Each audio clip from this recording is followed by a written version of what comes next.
Today's episode of the Tech Lead Journal podcast is proudly sponsored by Emergence, the Journal of Business Agility. This quarterly publication brings you inspiring stories from the most innovative companies and explores the themes of the new ways of working, reclaiming management, and humanizing business. It brings together a curated selection of exclusive stories by great thinkers and practitioners from around the globe that can broaden your horizons and spark your creativity. Each issue is hand-illustrated and contains 100% pure content. Use the promo code TECHLEAD, TECHLEAD, to get a 10% discount on your annual subscription. Visit businessagility.institute/emergence to get your edition and support the publication supporting your podcast. Here's the link one more time, businessagility.institute/emergence. The idea of the title is that seriously good software is not just software that works, that it's not just software that satisfies its functional requirements, so it does the right thing, but it also does it in the right way. And of course, there's many different ways to measure how fit and how good your software is. I think there needs to be more focus, both in education and in some industries, on non-functional qualities. Things that are not immediately visible outside, but are still very important for the future evolution of the software or for its performance.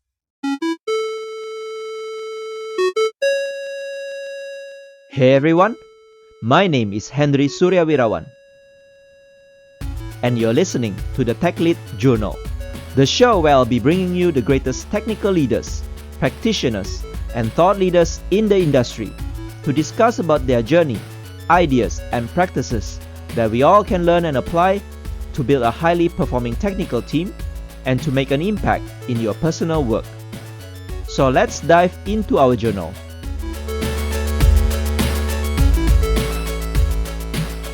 Hello again to all my listeners.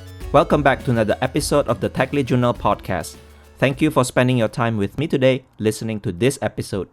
If you haven't, please subscribe to Tech Lead Journal on your favorite podcast apps and also follow our social media channels on LinkedIn, Twitter, and Instagram. You can also make some contribution to the show and support the creation of this podcast by subscribing as a patron at techleadjournal.dev/patron and help me to continue producing great content every week. For today's episode, I'm happy to share my conversation with Marco Failla. Marco is an associate professor at the University of Naples and the author of Seriously Good Software. As what the title says, this week we are going to go back to the basics and discuss the important things that define good software quality. In this episode, Marco explained what he means by seriously good software, looking at the software quality from multiple different perspectives, such as internal versus external qualities and functional versus non-functional qualities. We then dive deep into several of those software qualities with some practical tips on how software engineers can improve their craft in order to produce high-quality software. Some of those qualities that we discussed are time and space efficiency, reliability, readability, reusability, and thread safety. Towards the end, we also touch on the concept of minimum viable code, why it is important for us to have an idea of what the ideal code should look like while still being practical in finding the right compromise to produce good software. I enjoyed going back to the basics and learning about the different software qualities from my conversation with Marco, and I hope that you will enjoy this episode as well. Consider helping the show by leaving it a rating or review on your podcast app, and you can also leave some comments on our social media channels. Though it may seem trivial, but those reviews and comments are one of the best ways to help me get this podcast to reach more listeners, and hopefully they can also benefit from all the contents in this podcast. Without further ado, so let's get this episode started.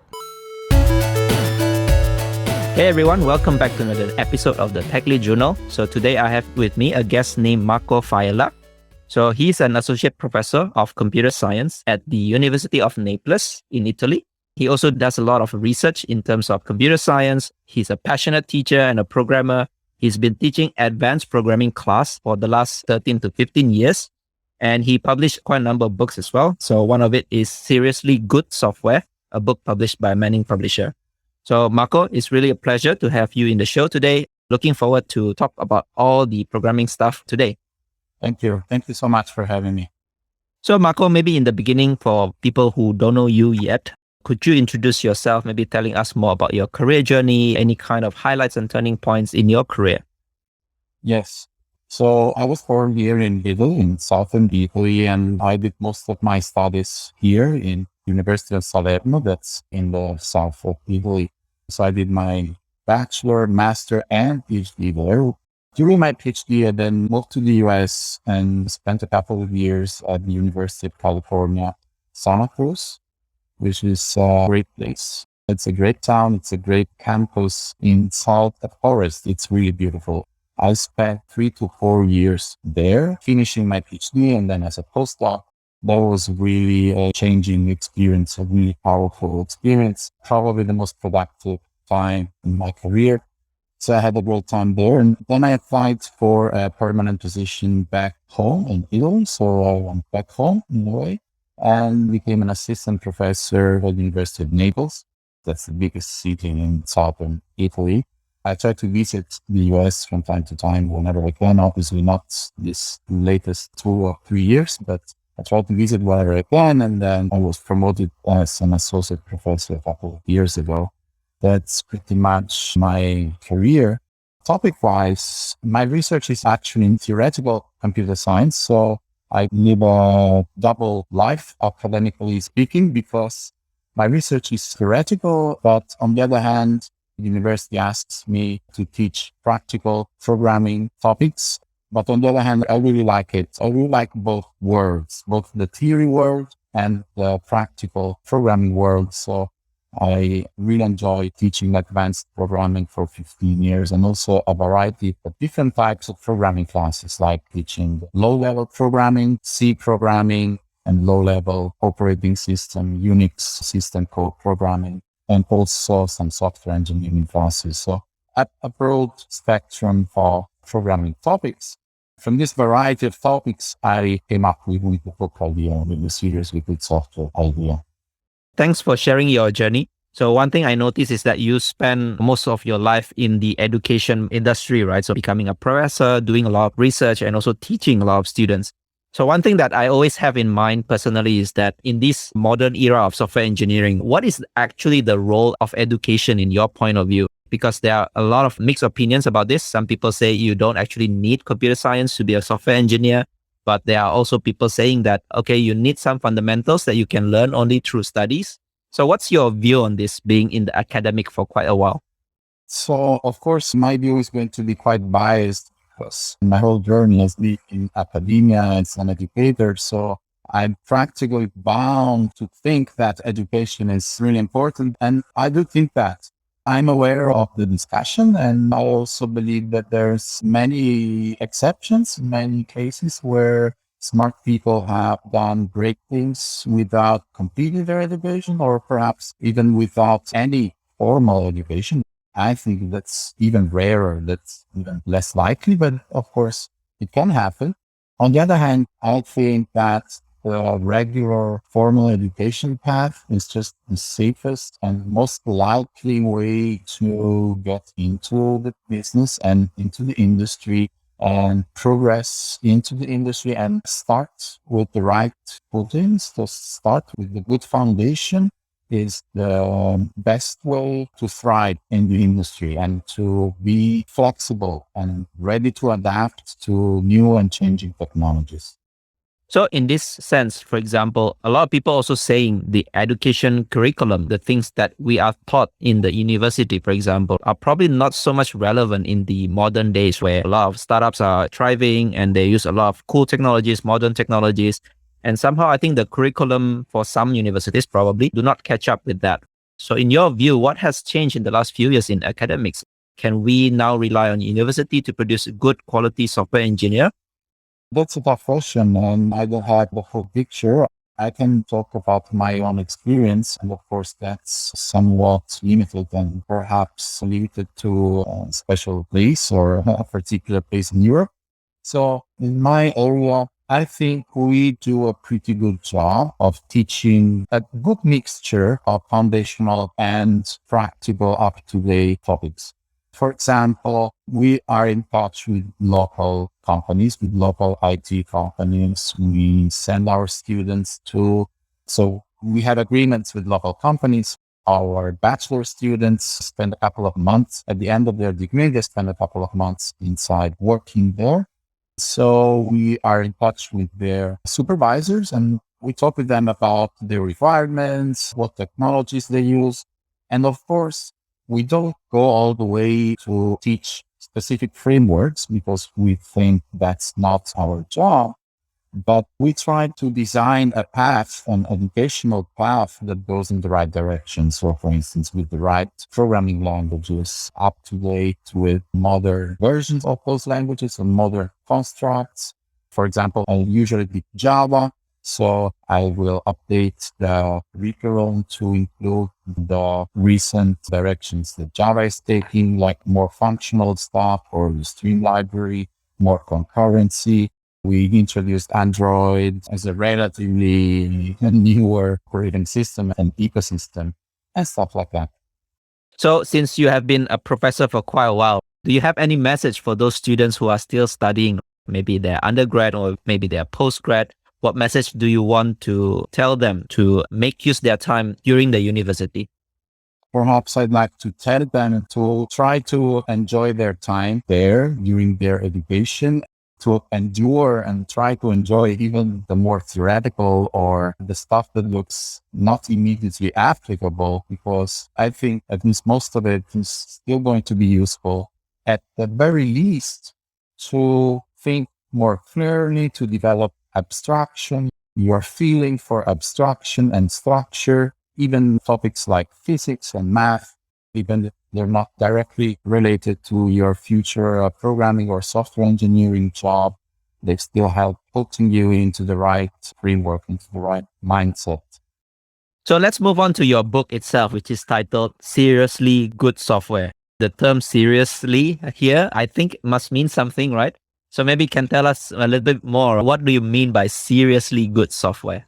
So what I mean by that, even though the title was Manning's idea, I was going for more something like exercises in style, because the main idea of the book is to present the same small class, same small example in many different ways, optimizing for different software qualities. Maybe we're going to talk about that later. So Manning came up with this title. It's probably more flashy. I trust them. They're great. They have a great marketing department. So I trust their feeling. So the idea of the title and the idea of the book is that seriously good software is not just software that works, that it's not just software that satisfies its functional requirements, so it does the right thing, but it also does it in the right way. And of course, there's many different ways to measure how fit and how good your software is. For example, you have readability, so which is a non-functional quality because the end user is not aware of whether your software is readable or not. But it's still a very important quality because it affects maintainability. So software is certainly going to have bugs. It's certainly going to need to be modified, extended. And according to how readable it was, it's going to be easier or harder to fix it or modify to evolve it in general. So that's just an example of a non-functional quality that is often undervalued.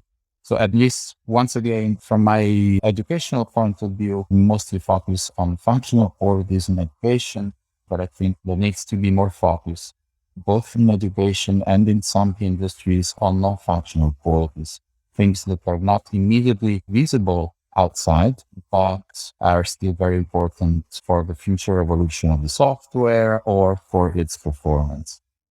So speaking about not just about functional requirements and not just whether it works or not, whether it gives you the right output, but there are also other qualities, which probably we'll discuss a little bit further.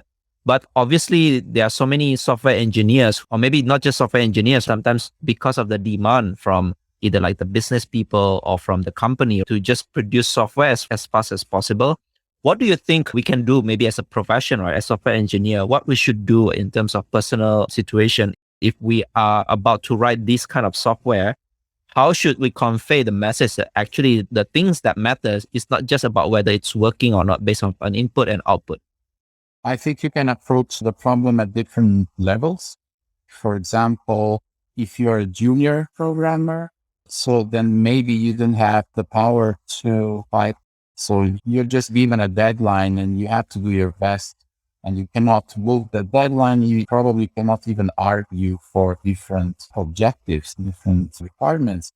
So what can you do as a junior programmer? As a junior programmer, I think you should, first of all, develop an awareness of the different ways you could be programming your little function or your little class or your large subsystem. And of course, this comes naturally with the experience, but maybe my book can give a little help there. Cultivate this awareness that there's 1,000 different ways to program even a little units, even a small class, sometimes even a small function. You could do that 1,000 different ways, and maybe they'll take the same time to you. So it's not that you have to think for a month to find the best one, but if you just cultivate this awareness of the possibilities of the variety of ways, and you get used to it, then maybe in that short time that you are given, you can do something better. You can evaluate different possibilities in your mind quickly. You're not going to spend a long time doing that. If you're used to it, the different possibilities just come naturally to your mind. And of course, experienced programmers, I think, can naturally go into that state. But junior programmers need to actively pursue this mindset, I would say. And then even in your little space and in your little time that you're given, you can do something better. You can evaluate different possibilities and pick the right balance. And let me also add that the right balance between different qualities, balance between performance and readability and so on, and robustness and so on and so forth, and the right amount of testing, etc. This right balance depends on the context. So you should be aware of the possibilities and at the same time aware of the context of your application. And depending on the type of product you're making, you should emphasize one software quality over the others. So speaking about software quality, I know that you have this quadrant that you mentioned in the book, which is a quadrant about internal versus external qualities and also functional versus non-functional qualities. Maybe can you give us a little bit of overview? What do you mean by all these different quadrants? Yes, I have these two distinctions. Of course, they're classical software engineering categories, so we did come up with them. So the first one is internal versus external qualities. And this is the distinction between qualities that the end user can actually see. And these are called external qualities. So for example, correctness, of course, functional correctness. So the program does what it's supposed to do. It provides the right functionality. That's an external quality. And the time performance is mostly an external quality. So if your program takes 1 second or 10 seconds to perform its actions, that's very visible to the user. On the other hand, so the distinction is not so clear cut, because if your program takes 1 millisecond or 2 milliseconds, you can argue that it's visible or not. Well, it depends. If it's a user-facing program, then it's not actually visible because it's exactly the same for the end user. On the other hand, if it's a service that's going to be used inside a larger program, it may become visible. That single action, the 1 versus 2 millisecond action, is going to be taken 1 million times in a row. Then, of course, it becomes visible. So that's the first distinction. The other way to distinguish software qualities is functional versus non-functional. Once again, functional means what the program does, like correctness, does the right thing or not. And non-functional means how it performs the task. For example, how much memory it takes, how much network bandwidth it requires. Those are non-functional qualities. Readability, which I mentioned earlier, is one of the major non-functional qualities because it's both internal and non-functional, but it's still a very important quality, as I was mentioning earlier. So when you construct this quadrant, right? For example, you have maybe internal and functional and internal non-functional and vice versa. So in your view on this, is there any quadrant that is more important than the others? Or how should we read this quadrant? Because there are probably different qualities that reside in each of the quadrant. I don't think that in principle, any quadrant is more important than others. I just think it's a useful mental tool to have. Also, I think that in some education and some industries, they perhaps put too much weight on some of these quadrants. Particularly, they put too much weight on external and functional qualities and too little weight on the others. Whereas I think in principle, they're all equally important. Or if you want to be more precise or more specific, in different contexts and in different industries, one quadrant may be more important than others, but not in general. Really depends on the context. So speaking about some of the important software qualities, I know you mentioned in the books, there are a couple of them. In fact, you break it down in different chapters in which there are multiple exercises for each of the chapter that people can do following the toy project that you mentioned earlier. So let's go through maybe one by one, starting with speed or time efficiency. I think most people probably understand this, but maybe can you describe further about speed and time efficiency? Yes. So let me just take 1 minute to explain again the structure of the book. There's this single toy example, which is a single class. It's a water container example. You have a bunch of water containers. You can pour water into them and you can connect them. And that's it. Very simple class, 3 methods. The unique idea about this book is to carry this example over and over with different software qualities and optimize it, each time optimize it with a different objective. And if it was for me, I would have done like a shorter book only on this example, but then Manning wisely suggested to add more examples and exercises. Otherwise, the book would have been too narrow. I think they were probably right. And so that's not the only example in the book. So in each chapter, I treat the software quality. I show how that main example would be optimized for that quality. And then I talk about some other examples. And then, as you said, there's also exercises at the end when you can apply those optimizations to a different example and you can check some solutions at the end. And so I have a chapter for each 7 software qualities. The first one is time efficiency, as you said. So time efficiency, I think, is one of the qualities that all software engineers have in mind most of the time. It's not one of those qualities where you really have to stress and to emphasize. But still, I think it's a very nice example, and it shows how some of those theoretical foundations that I was talking about earlier can really make a difference. So, for example, on this simple water container example that I have in the book, in this chapter, I have different simple implementations with different data structures. Represent these water containers with sets, with lists, and I compare them from different points of view, particularly from time performance. And if you check the book, you'll see that if you use a more specialized data structure, which is based on trees, then you can gain up to 2 orders of magnitude speed in a typical use case on this water container. So you go 100 times faster if you know the right data structure. I think that's a great point to prove the usefulness of formal education, where you learn some specialized data structures. It may seem to you that you're not going to use them, but then, as I show in the book, even such a simple example, where if you look at the specifications of these water containers, I think you would never guess that such a specialized data structure is called union find trees. You would never guess that such a data structure will be so helpful in this case. Speaking about data structure, I think, this is also one of the most fundamental theory that I think as a software engineer, we need to be exposed to as many as possible. Obviously, not all data structures are used frequently. So most probably people are familiar with list, set, map, dictionary. But I agree that so many software engineers probably rely too much on just these primitives. And in fact, different implementation of, for example, list also matters. For example, linked list versus array list and things like that. So I think, thanks for emphasizing that again, that actually just by implementing a correct data structure, you could gain a lot of, for example, time efficiency, right? Just by changing the implementation. So moving on to the second quality, which is about memory or space usage. This is also probably something less emphasized probably than speed, but I think it's also important because these days a computer is so cheap. You can get a lot of RAM, you can put things on the cloud. So space sometimes is not really emphasized a lot, but maybe from your view, what should we care about in terms of space and memory? Yeah, you're absolutely right. So space efficiency, even if it's like a cousin to time efficiency, is treated completely different.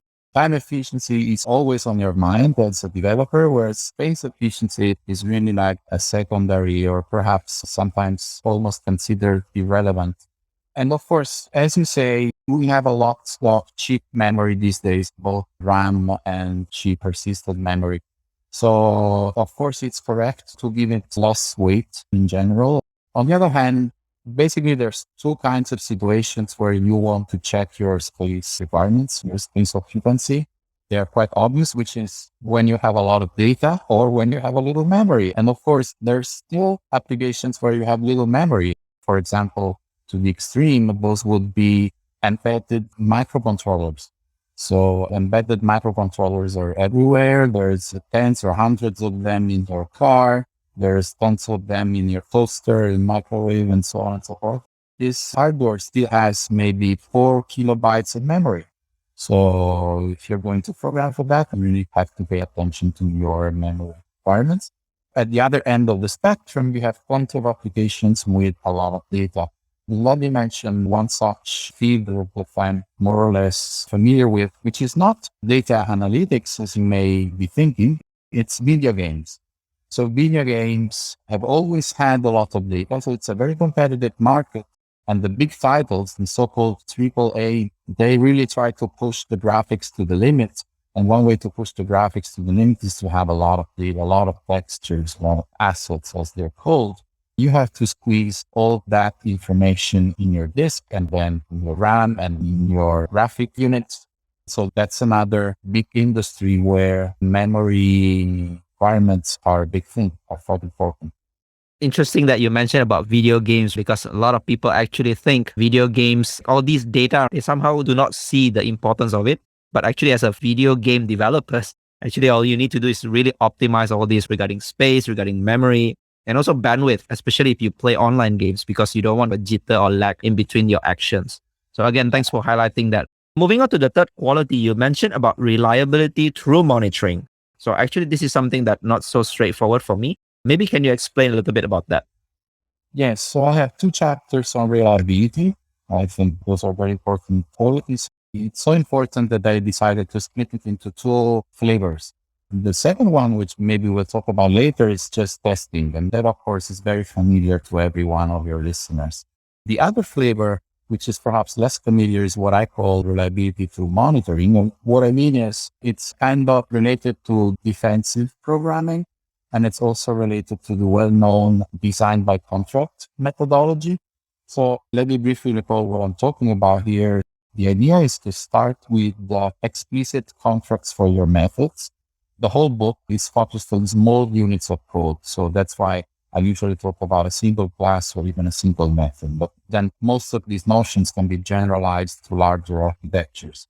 Let me talk about small units. So design by contract applied to a single method means having a clear and explicit contract for that method. And by contract, I mean, what are the assumptions that the method makes on its caller, and what are the guarantees that the method ensures to its caller. These are also called precondition and postcondition of this method.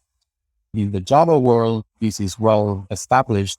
In the JDK, for example, if you look at the official documentation of JDK, you will see that it's expressed in a way which is pretty close to the design by contract methodology, because that's the most natural thing to do. You say, well, the method expects from you. So, for example, what kind of arguments it's supposed to receive, and also in what order you should call certain functions, then what the method guarantees, what the method actually does. And what I explain in this chapter is how you can then put some of this contract into the code, basically as assertions. So assertions are a well-known programming technique. Most programming languages have this construct.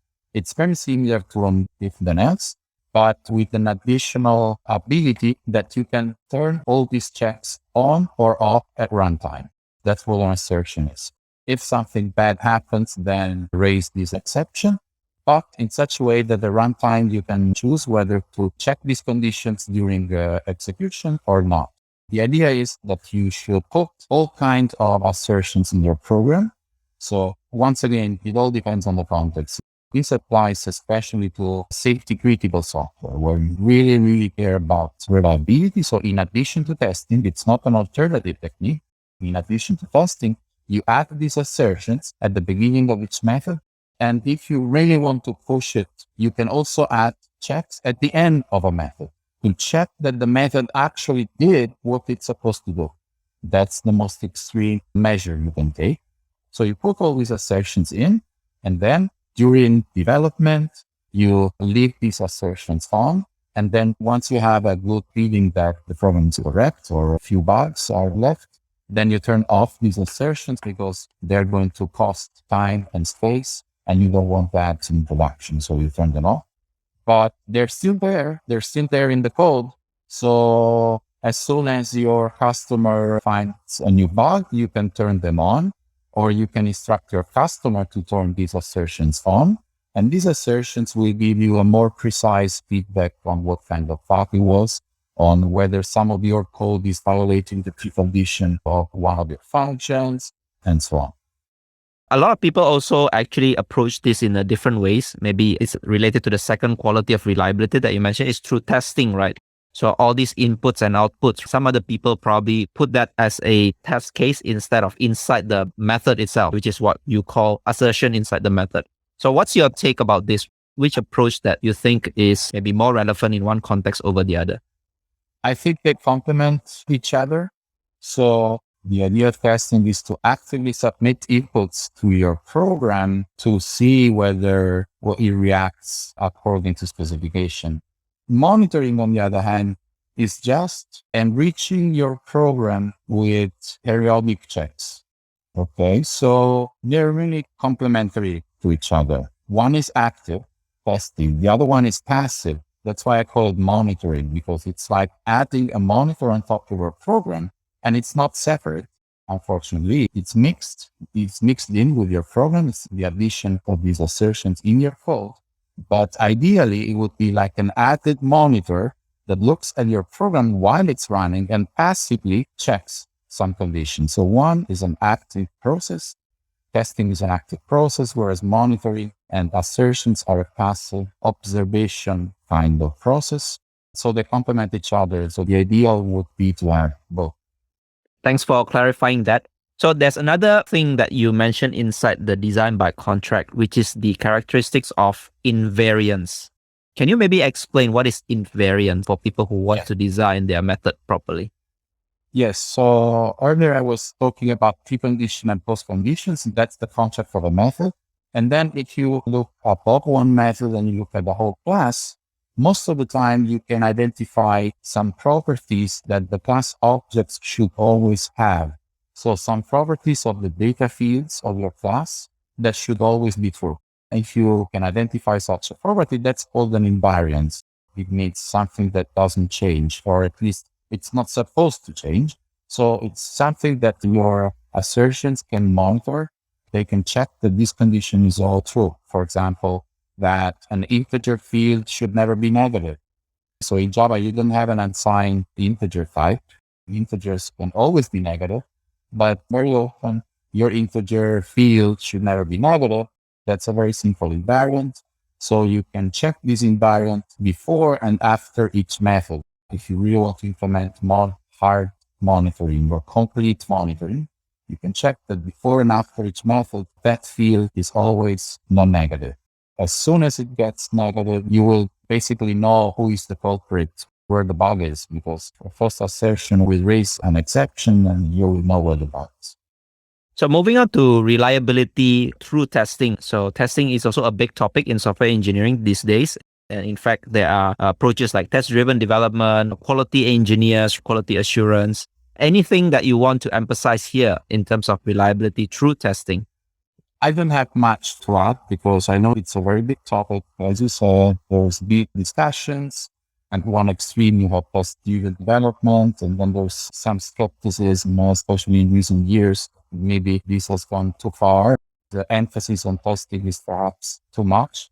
I have to say I don't have a strong opinion about that. I leave this discussion to the industry insiders. I don't have the practical experience to have a solid opinion on this. So In the book, I just show a couple of basic techniques to design a test plan for a class and then compare it with the other technique, which is the monitoring technique.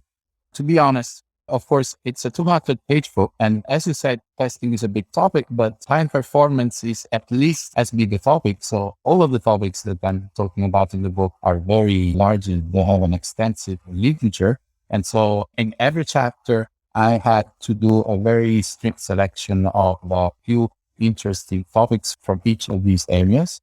That's why at the end of the chapter, I have a small section with suggested reading with more books and learning material to learn more about that topic. So maybe a little bit deeper about software testing, because there are so many software engineers these days. I notice in the industries that sometimes these engineers do not emphasize really when they start writing their class, their method. They don't actually think what kind of test cases that they should do. What they emphasize is on maybe the UI part or maybe the API if they're writing some kind of APIs. So in your view, what should we do as software engineer to actually inculcate this practice that whenever you write a class, maybe you should think about what kind of test cases that you should put in mind? Yeah, well, of course, the standard and the easiest way is just to enforce certain coding practices. There's code reviews, and in code reviews, you can include review of the test cases. So you can basically enforce that each class should have its unit tests, if it's appropriate to your system, to your kind of software, and then review those test cases in the code reviews that everyone, I think, in the industry is doing. Right. So next is actually readability. So I think for some people, readability is a big thing. For some, I don't really care. I just want to write lines over lines of code as long as it works. So what kind of balance in between that you have in mind when you write this readability chapter? Is it something that the code there is what they say is beautiful, like a narrative when you read it as a prose, or is it something different? Well, in its basic form, readability is just that your code should be understandable with little effort by a different person or by yourself, when a little time has passed since you wrote it. Because as your listeners know, even your own code, if you don't look at it for a month, then you have to go back to it. You probably forgot the details. And so you yourself will benefit if you have written it in a readable manner. So thinking about humans reading it and not only about the compiler reading it. That's the basic idea. As I was saying at the beginning of the interview, writing more readable code will obviously decrease the effort to understand it in the future. That's the immediate consequence. But the most important consequence, the long-term or medium and long-term consequence, is that your software becomes more maintainable. It becomes easier to spot bugs. It becomes easier to fix them. And especially it becomes easier to fix it in a way that doesn't create new problems elsewhere. Because you actually understand what was intended in that code. So then if there's a bug, you can fix it with less fear of creating new problems elsewhere. There's great resources out there for readability, which I based this chapter upon. The most important ones, two classic books, are Clean Code by Marvin and Code Complete. Those were my references. So I think there's a lot of great information there. Well, let me mention also a third classic, which is related to readability, which is the Refactoring book. So in this chapter, I summarized some of the most important guidelines, and especially adding my toy example as a reference, because I like this idea of brought back to the same example so you can more easily appreciate the difference between different objectives, the trade-offs between different form of the objectives. So I think one thing I noticed in my experience, you will know about readability once you look back to your code and read it. So you will understand, okay, is this code requiring a lot of a mental effort to actually understand what it does? Sometimes also a method that has a long number of lines, I think it's also not so readable because you need a lot of things to put inside your context. Some of the guidelines are really easy to learn, like variable names, the right names to variables, to functions, keeping functions short, as you were saying. It just takes a little diligence and effort to apply them, but the rules are very good.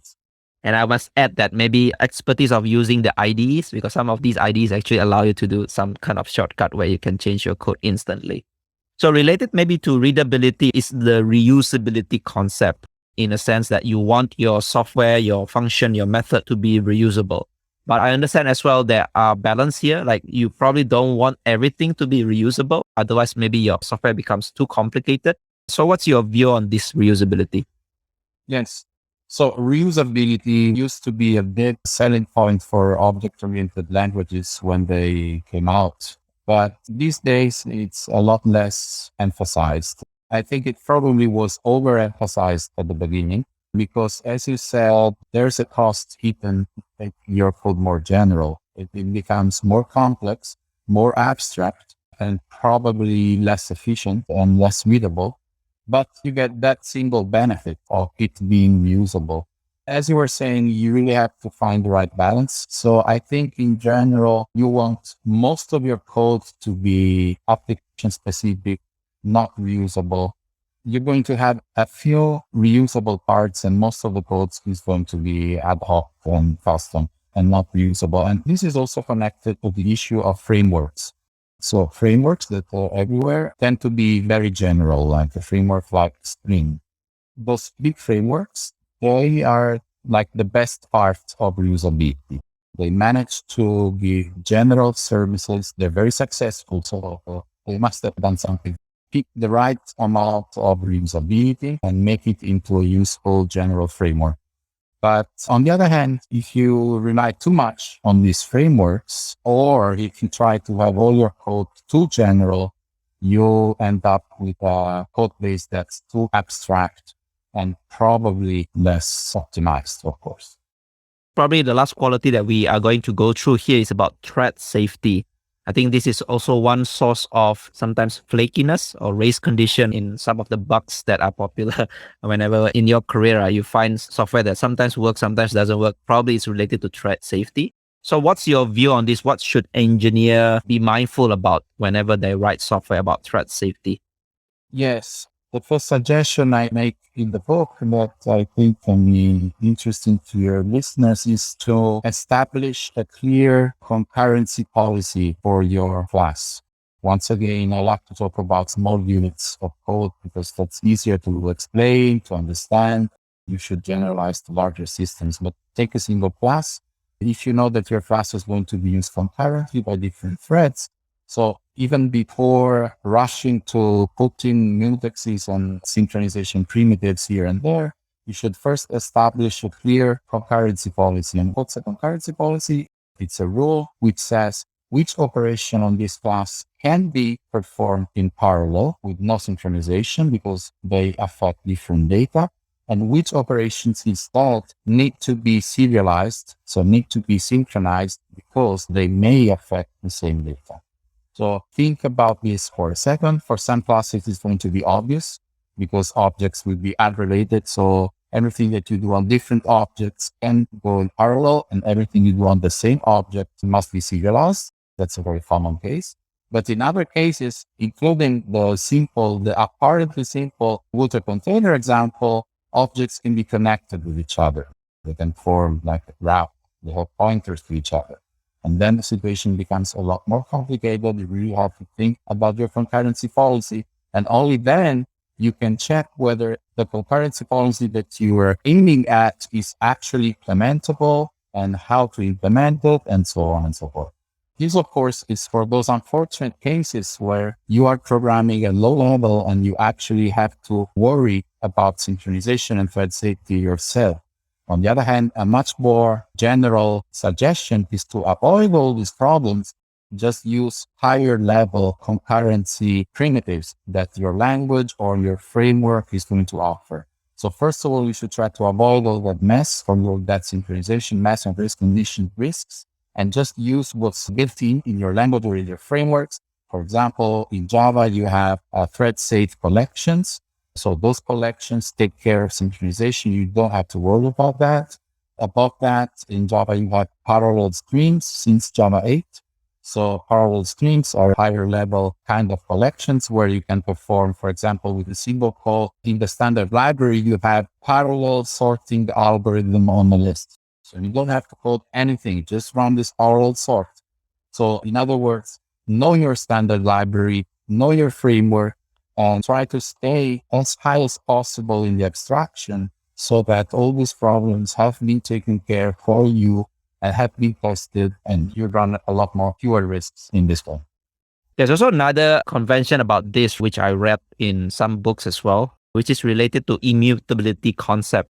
And that's also one of the big reasons why a lot of people actually suggesting about functional programming, where actually you have a lot of immutability embedded inside the construct so that you can avoid this concurrency problem. Any thought from you about this? Yeah, so having objects that you cannot modify once you created them, that's what immutability means. That's a powerful tool to avoid race conditions, to avoid a lot of the nasty bugs of concurrency. I think that's a great direction. For example, once again in Java, the Java streams work best with immutable data. On the other hand, you may have performance costs associated with immutable data because sometimes the context of the application really requires you to change state of some objects. But if you're entirely into an immutable system, every time you want to change something, you just have to create a new object that looks pretty much like the old one, except for a little change. And of course, this has a performance cost over the standard imperative way, which is to change that thing on the fly. So you have to balance that. So probably if you have a lot of concurrency, or if you have a little concurrency, but you are in a really safety critical application where a bug could have serious big consequences on either economic consequences or money consequences, or perhaps health consequences if you're working in the health technology business, then go with immutability, pay a little performance cost, learn about efficient, immutable collections, immutable patterns, and you'll be safer. My last question on this topic, right? So as I'm relating my experience working in startups, and especially we know this concept about MVP, minimum viable product. Is there such thing as a minimum viable code where you have enough quality in place so that you don't overanalyze and make your code perfect, so to speak? Is there such thing in your view about minimum viable code? Yeah, absolutely. So all of this, everything we discussed, those are mental goals. Those are aspirations. Those are aims. You should be your goals. So I think it's wise to aim or to have a desire for the perfect code. But on the other hand, have a rough idea of what that ideal code would look like. That's the first step. But then, of course, there's practical matters. There's deadlines. There's customers. So, of course, you have to compromise. I think the more you gain experience, the easier for you to find the right compromise. As I was saying at the beginning, I have just 24 hours to deliver something. What's the best trade-off I can achieve in 24 hours? Whereas an inexperienced programmer in 24 hours will just write whatever comes. I'm in a rush, so I will just write whatever comes to my mind. If it works, I'll be done. A more experienced, a more aware programmer, if he or she has a little time, would still consider different options and go with the good enough solution. And even at the end of this short time, 24 hours, he or she will know what are the pitfalls, what are the limitations of his or her code. That's great. I mean, it's great to strive for a compromise, but at the very least, you should be aware of how it could be improved. You didn't have time. That's too bad. That's life. But it's a great achievement if you do it. You're aware of the compromise you've done, how you would improve it. If your boss or your customer gives you an extra week, you already know how to make it better. So thanks for the tips, actually knowing the pitfalls of the work that you just did. So I think it's also an important thing, especially creating an awareness of that pitfall as well for other people, because sometimes your code is taken over by others. So Marco, it's been a pleasure to talk to you about all these software qualities. I relearned a lot of things myself, the fundamentals of software engineering. But before I let you go, normally I have this one last question that I ask for all my guests, which is to share about 3 technical leadership wisdom. So Marco, would you be able to share your 3 technical leadership wisdom? Yes, I will. As my book, they are intended for beginner to intermediate programmers, so they're going to be quite natural to experts. They probably already practice this. The first one is a double suggestion, which is, first of all, try to read great code. So go out and look for great code. It's very easy to find. The first place where you can find great code is in your standard library. So meaning whatever your favorite language is, perhaps you can start from the things that you use the most in your standard library. Maybe you use lists all the time. Maybe you probably use strings all the time. Go into the standard library and check out how they are implemented behind the scenes. That's connected to the second tip. So if you do this, not only you will read great code, but at the same time, you will be looking behind the scenes of the technology that you're using. As another example, perhaps you're a Python person, check out how Python lists are implemented, because Python is a very high level language. It gives you a lot of power, a lot of built-in data structures. But if you actually go and check how they're implemented, you're going to use it with more awareness. Once again, I like to emphasize awareness very much. You will ensure better quality software if you know what's going on behind the scenes. Finally, third and final tip, this is connected to time performance we were talking about earlier, which is value your user's time, especially if you're writing user-facing software, like applications or even web applications. Your user time is extremely important. Like I'm on Twitter, and some time ago I was reading someone complaining a very simple thing that in Windows, if you right click on a file, sometimes it takes 1 second or maybe even a little more than 1 second to get that little menu.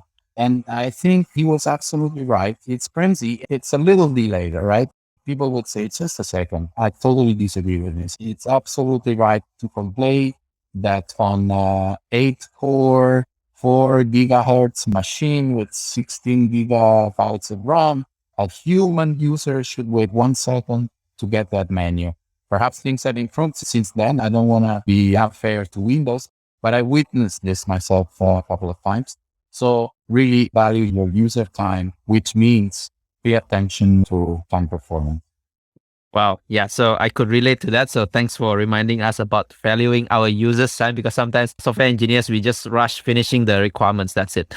Like we don't really actually use the system. So that's also another thing, right? We don't use our system. Definitely, we don't value the time because you never use it. Thanks again, Marco, for this pleasant conversation. If people want to connect with you, maybe talk more about these stuffs online, where can they find you? I think Twitter is the best channel. Maybe I can share them for it on your website. Okay, I will do so. So thanks again, Marco. Thanks for attending this conversation with me. Thank you very much. Thank you for listening to this episode and for staying right till the end. If you highly enjoyed, please share it with your friends and colleagues who you think would also benefit from listening to this episode. And if you're new to the podcast, make sure to subscribe and leave me your valuable review and feedback. It really helps me a lot in order to grow this podcast better. You can also find the full show notes of this conversation on the episode page at techleadjournal.dev website, including the full transcript, interesting quotes and links to the resources and mentions from the conversation. And lastly, make sure to subscribe to the show's mailing list on techleadjournal.dev to get notified for any future episodes. Stay tuned for the next Tech Lead Journal episode, and until then, goodbye.